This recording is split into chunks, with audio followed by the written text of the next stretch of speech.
पढ़ेंगे समीकरण निकाय। इसमें आज पढ़ेंगे 3 चरों वाले समीकरण। इससे पूर्व कल आपने 2 चर वाले समीकरणों को हल करना सीखा था।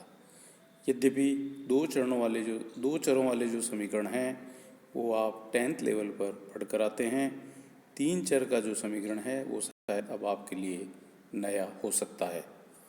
तो एक उदाहरण ले रहे हैं इसमें। पहला समीकरण है x + y + z = 53, x + 2y + 3z = 105, x + 3y + 4z = 134। अब इन तीनों समीकरणों को अलग अलग विधियों से आप हल कर सकते हैं, लेकिन चूंकि हम विलोपन विधि से परिचित हैं इसलिए इस निकाय में भी विलोपन विधि का प्रयोग करेंगे। विलोपन किसी भी चर का किया जा सकता है, यानी x, y और z। तो इसमें हम x का विलोपन करना उचित समझ रहे हैं क्योंकि तीनों समीकरणों में x के गुणांक समान हैं। यदि गुणांक अलग अलग हों तो आपको समीकरणों को एक निश्चित अचर से गुणा करके गुणांकों को बराबर करना होगा। अब x का विलोपन करने के लिए सबसे पहले हम समीकरण 1 और 2 का उपयोग कर रहे हैं। चूँकि इसमें x का गुणांक बराबर है इसलिए x का विलोपन आसानी से संभव हो पाएगा। पहला समीकरण लिख दिया, उसके संगतता का ध्यान रखते हुए दूसरा समीकरण लिख दिया। x के नीचे x, y के नीचे y के पद ये संगतता है और अचर पद के नीचे अचर पद। चूँकि दोनों x के गुणांक समान हैं अतः निशान चेंज करके और हम जो है घटाने का कार्य कर रहे हैं। निशान चेंज कर दिए, x, y, z तीनों के अचर पद के भी। अब ये जो x है दोनों गुणांक समान, x नेगेटिव दूसरा x पॉजिटिव कैंसिल हो जाएगा। अब सामान्य जो बीजगणित का नियम है उससे जोड़ या बाकी जो भी स्थिति हो की जाती है। y प्लस का और 2y माइनस का माइनस y माइनस 2z = 53 में से 105 माइनस किया, माइनस का 52। चूँकि तीनों पद माइनस में हैं पूरे समीकरण को माइनस से गुणा कर दिया तो ये बन गया y + 2z = 52। ये एक समीकरण हो गया, समीकरण नंबर 4। अब समीकरण 1 और 2 लेने के पश्चात समीकरण 2 और 3 का प्रयोग करते हैं। उसमें भी x का विलोपन किया जाएगा। समीकरण 2 में है x + 2y + 3z = 105, x + 3y + 4z = 134। फिर x का गुणांक समान है, निशान चेंज करेंगे, ये cancel. 2y - 3y - y, 3z - 4z = -29। तीनों पद नेगेटिव हैं, माइनस से जब आप गुणा करेंगे तो ये पॉजिटिव हो जाएंगे। कुल मिलाकर ये समीकरण बनेगा y + 2z = 29। अब आप समीकरण 4 व 5 को ध्यान से देखें। जब आप 4 और 5 समीकरण ले रहे हैं तो इसमें अब ये 2 चरों का युगपत समीकरण बन गए हैं। इनको हल करने का तरीका ठीक वैसा ही होगा जैसा कि आपने पूर्व में कल समीकरण हल किए थे।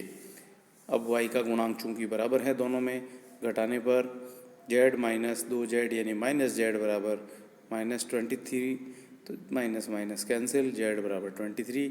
अब z की वैल्यू समीकरण 5 में रख सकते हैं, आप 6 में रख सकते हैं, तो ये वैल्यू रख दी गई है। और कुल मिलाकर इसमें वैल्यू रखने पर y + 23 = 29, y की वैल्यू 6 आ रही है। जब y और z का मान अब ज्ञात हो गया तो समीकरण 1, 2 या 3 किसी में भी ये दोनों मान रखकर आप जो है x का मान ज्ञात कर सकते हैं।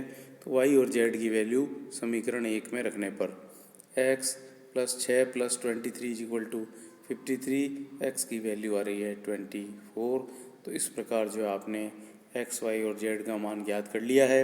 अब मान ज्ञात करने के उपरांत यदि आप इसकी सत्यता की जांच करना चाहें, इसको वेरीफाई करना चाहें, तो किसी भी समीकरण में ये मान रखकर इनको वेरीफाई किया जा सकता है। अब एक समीकरण हम आपको दे रहे हैं, ये आपको प्रैक्टिस के लिए, अभ्यास के लिए उसको आपको हल करना है। ये जो दोनों क्वेश्चन आप देख रहे हैं ये यूनिवर्सिटी एग्ज़ाम में इसी पैटर्न के क्वेश्चन जो है पूछे जाते हैं। अब हम ले रहे हैं नेक्स्ट एक एग्जाम्पल और, समीकरण 9। समीकरण क्वेश्चन नंबर 9 है, इसमें भी समीकरण निकाय है। इसमें भी आपको इसी विधि का प्रयोग करके जो है ये समीकरण हल करना है। समीकरण है x + y माइनस जेड बराबर 1, 7x plus 6y minus 3z बराबर 10, minus 7x plus 8y plus 9z बराबर 10। इसमें भी हम उसी विधि का प्रयोग करना चाहेंगे। तो इसके लिए सबसे पहले समीकरण 1 और 2 से, चूँकि हमें x का विलोपन करना है, तो समीकरण 1 को जो है 7 से गुणा कर रहे हैं। इसलिए कर रहे हैं ताकि x के जो गुणांक हैं वो बराबर हो जाए। 2 में भी 7x है और समीकरण 1 में x है, तो 7 से गुणा किया तो पूरे समीकरण को गुणा किया जाता है, लेफ्ट हैंड साइड को भी और राइट हैंड साइड को भी।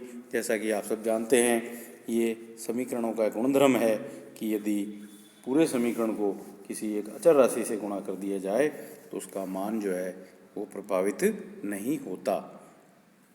7x plus 7y minus 7z बराबर 7, समीकरण 2 इसके नीचे लिख दिया है।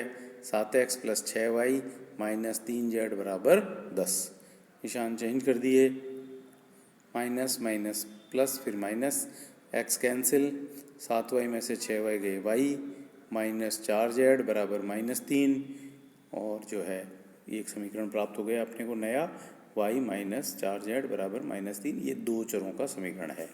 अब हम समीकरण 2 और 3 को ले रहे हैं, इसमें भी x का विलोपन किया जाएगा। समीकरण 2 और 3 में x का विलोपन करने के लिए हम जो है 7x क्योंकि गुणांक बराबर है, इसलिए इसमें किसी भी समीकरण को गुणा करने की आवश्यकता नहीं है, सीधा योग कर रहे हैं, क्योंकि जो 7 जो गुणांक है उसका निशान है वो विपरीत है दोनों समीकरणों में। जोड़ दिया जा रहा है, 8 प्लस 6 14y, 7x कैंसिल हो गया, 9y माइनस से 3z गए 6z बराबर 20।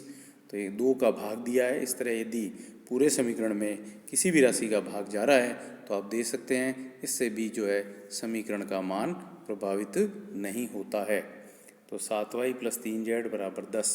अब ये समीकरण प्राप्त हो गया 5 और 6, ये दो चरों के युगपत समीकरण हो गए हैं। अब इनको आप आसानी से हल कर सकते हैं। समीकरण 5 को 7 से गुणा कर रहे हैं ताकि y का गुणांक बराबर हो जाए। 7y माइनस 28z बराबर माइनस 21, 7y प्लस 3z बराबर 10, निशान चेंज किया, कुल मिलाकर आ रहा है माइनस 31z बराबर माइनस 31, z बराबर 1। अब ये z का मान समीकरण 5 में रख दिया है, तो y की वैल्यू आ रही है जो 1। y का मान समीकरण 6 में रखेंगे तो z का मान जो है प्राप्त हो रहा है, y का मान 1 रखने पर 7 प्लस 3z बराबर 10, z की वैल्यू भी इसमें 1 आ रही है। कुल मिला के तीनों वैल्यू समान है, x, y, z तीनों का मान 1 है। अब इन मान को यदि आप वेरीफाई करना चाहते हैं, सत्यापित करना चाहते हैं, तो दिए गए किसी भी समीकरण से रख करके वेरीफाई किया जा सकता है। धन्यवाद।